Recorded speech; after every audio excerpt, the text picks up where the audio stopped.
एक तू ही निरंकार।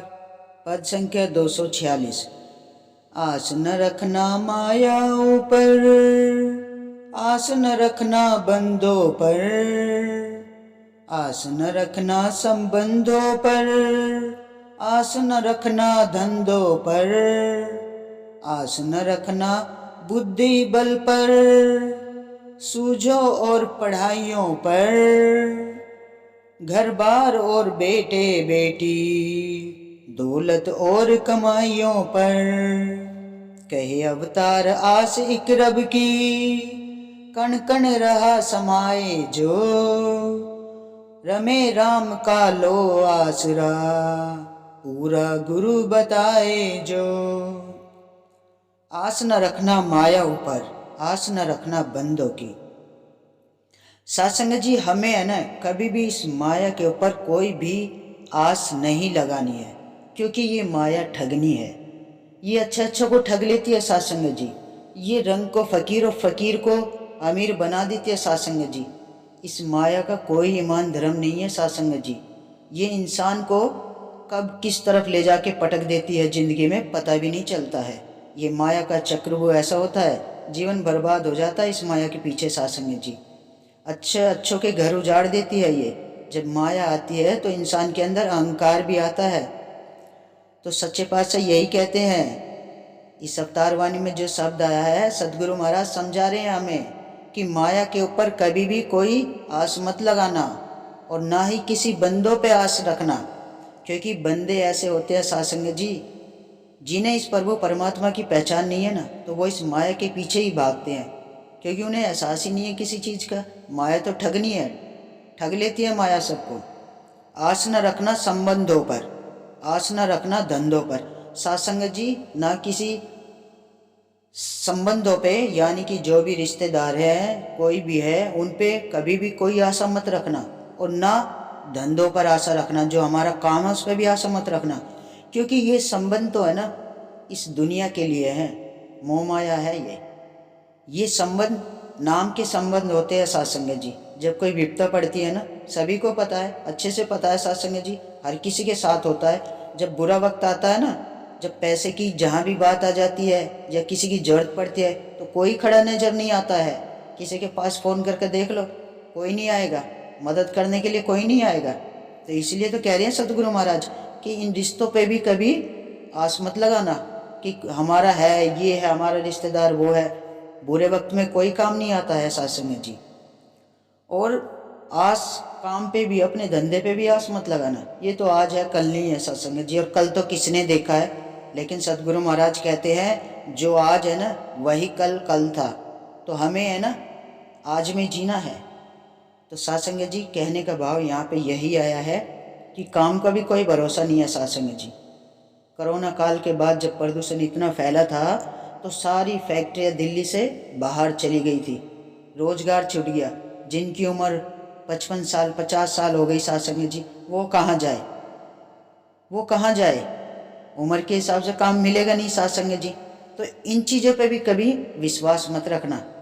समय का कोई पता नहीं है, ये जो समय है इसका कोई पता नहीं है, कब कहाँ किसके जीवन में क्या बदलाव आ जाए सत्संग जी, इसकी कोई गारंटी नहीं है। आस न रखना बुद्धि बल पर। सत्संग जी, अपनी बुद्धि और बल पर भी कभी विश्वास मत करना, आस मत रखना कभी भी कि हम इतने चतुर चालाक हैं, इतने बलवान हैं। ये चतुराई सारी रखी रह जाती है सत्संग जी। और बल बल बल का प्रयोग हमेशा सेवा में करो, बल क्या दिखाना है सत्संग जी। और बुद्धि, जब हम गाड़ी चलाते हैं ना सत्संग जी, गाड़ी चलाते समय चाहे कोई कितना भी होशियार ड्राइवर क्यों ना हो, धोखा वो भी खा जाता है, कितना भी एक्सपीरियंस क्यों ना हो, लेकिन धोखा खा जाता है सत्संग जी। और बुद्धि और बल पर कभी भी आस मत रखना। ये बुद्धि और बल सब इस समय के अनुसार चलते हैं सत्संग जी, इन पे किसी का भी ही जोर नहीं है। करण करावन हार, ये निरंकार है, ये प्रभु परमात्मा है। जब सतगुरु महाराज का इशारा होता है ना सतगुरु महाराज का, पत्ते भी नहीं हिलते हैं उनके आदेश के बिना सत्संग जी। सूझो और पढ़ाइयों में, किसी की सूझबूझ से और पढ़ाई पे भी कभी अभिमान नहीं करना है सत्संग जी, क्योंकि सब समय के अनुसार चलता है। उसी निरंकार के कहने से ही होता है जो भी कुछ होता है। घर बार और बेटे बेटी, दौलत और कमाइयों पर। साथ संगत जी अपने घर बार पर, बेटे बेटी पर, दौलत पे, कमाइयों पर, ये किसी की नहीं होनी है साथ संगत जी। ये तो सब यहीं पे रह जानी है। हमें तो किसी से आस लगानी ही नहीं है साथ संगत जी। मेरे 2 लड़के हैं, दोनों की शादी होगी। शादी से पहले तो बेटे बेटी खूब सेवा करते थे। जैसी शादी हुई नहीं, ये मेरा, ये मेरा, ये मेरा, मैं आ जाती है साथ संगत जी। माँ बाप को 2 रोटी भी नहीं दे पाता है कोई भी। होड़ लग जाती है कि छोटा देगा, बड़ा देगा। माँ बाप ऐसे ही बैठे रह जाते हैं साथ संगत जी। तो कभी भी किसी से आशा नहीं लगानी है। सिर्फ अपना नाता इससे जोड़ के रखना है। जब इससे हमारा नाता जुड़ गया, सतगुरु महाराज से हमारा नाता जुड़ गया, इस प्रभु परमात्मा से नाता जुड़ गया, तो साथ संगत जी करण करावन हार यही है। तन मन धन सब इसी का है। पेट के लिए रोटी ये खुद ही देगा, सेवा भी यही कराएगा। ये इसकी मर्जी है, जिससे करानी है खुद करा देगा साथ संगत जी। कहे अवतार आस इक रब की, कण कण रहा समाए जो। साथ संगत जी ये प्रभु परमात्मा कह रहा है कि इस निरंकार से आशा रखो, इस परमात्मा से, इस रब से जो कण कण में समा रखा है।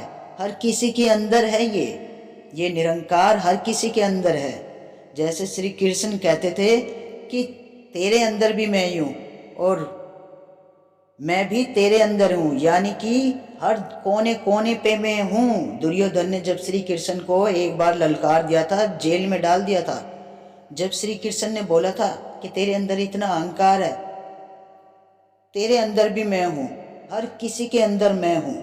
तो साथ संगत जी ये निरंकार हर किसी के अंदर है, क्योंकि ये प्रभु परमात्मा पूरी सृष्टि का रचयिता है। साथ संगत जी ये सदगुरु महाराज जो हमारे लिए इस धरती पे जन्म लेके आए हैं, सदगुरु माता जी सुदीक्षा जी महाराज के रूप में आए हैं साथ संगत जी। तो हमें अपने आप को इनके चरणों से जोड़ना है, इनके चरणों में नतमस्तक होके रहना है हमें साथ संगत जी। तभी तो ये प्रभु परमात्मा, ये सदगुरु महाराज हमारी मदद करेंगे। बार बार क्या समझा रहे हैं कि किसी चीज़ से हमें आशा नहीं रखनी है। अगर आशा रखनी है तो इस रब से जो कण कण में समाया है साथ संगत जी। रमे राम का लो आसरा, पूरा गुरु बताए जो। साथ संगत जी हमें इस रमे राम का आसरा लेना है, इस प्रभु का, इस निरंकार का, सतगुरु महाराज का आसरा लेना है। सतगुरु महाराज कहते हैं जिसने पूरे गुरु को बताया है ना, इस रमे राम का आसरा लेना है, जिसने हमें इस पूरे निरंकार के बारे में जो कण कण में फैला हुआ है इसके बारे में समझाया है, बताया है। हमें उस रब का सहारा लेना है साथ संगत जी। और साथ संगत जी जब हम सतगुरु महाराज के चरणों में जुड़ जाते हैं ना, फिर जीवन में कोई कमी भी नहीं रहती है। सब कुछ समझ में आ जाता है। ये परमात्मा सब सिखला देता है कि धरती पे हम किस लिए आए हैं, कैसे सेवा सिमरन संगत करनी है। हमें ऐसे सतगुरु महाराज कण कण में ऐसा समाया हुआ है ना, हर संत के अंदर ऐसा समाया हुआ है साथ संगत जी, कि जो भी संत होते हैं ना, संत एक बहुत उपकारी होता है साथ संगत जी। संत हमेशा हर किसी का भला चाहता है, प्रेम मिलवर्तन की भावना रखता है साथ संगत जी। संत के अंदर हमेशा प्यार ही प्यार मिलेगा, कभी भी नफरत वैर निंदा कभी नहीं मिलेगी साथ संगत जी। तो साथ संगत जी सच्चे पातशाह यही तो कहते हैं कि संतों का संग करो, सत्य का संग करो, सतगुरु महाराज का संग करो, तभी इस जीवन में निखार आएगा साथ संगत जी। तभी इस दुनिया में हम प्यार से रह सकते हैं साथ संगत जी, बिगड़ चिंता फिकर के रह सकते हैं, क्योंकि हमारा एक निज घर उस प्रभु परमात्मा के पास, सतगुरु महाराज के पास बन जाता है साथ संगत जी। हमें कहीं नहीं भटकना है। तो इंसान को क्या चाहिए जब इंसान धरती पर आता है, अपने परिवार का सारा भी जो भी जिम्मेवारी है सारी जिम्मेवारियों से लिपट लेता है, तो फिर क्या करता है, हे सतगुरु महाराज प्रभु परमात्मा आपकी कृपा से मेरे सारे काम हो गए, अब मुझे मोक्ष की प्राप्ति दे देना, बस यही तेरे चरणों में ही जगह चाहिए। यही तो मांगता है इंसान, और क्या मांगता है। तो साथ संगत जी आओ मिलके प्रभु परमात्मा के चरणों से जुड़कर सच्चे पातशाह के चरणों में यही अरदास, यही विनती है, दातार सब पे अपनी कृपा और आशीर्वाद ऐसे बनाए रखना मेरे सतगुरु महाराज, सब तेरे चरणों से जुड़े रहें, सेवा संगत सिमरन से जुड़े रहे। सतगुरु महाराज सबको विवेक बुद्धि देना, किसी के घर में किसी भी चीज़ की कमी मत होने देना, काया से माया से धन से सबको भरपूर रखना मेरे सतगुरु महाराज। तो साथ संगत जी बड़े प्यार और सत्कार से कहना, धन निरंकार जी।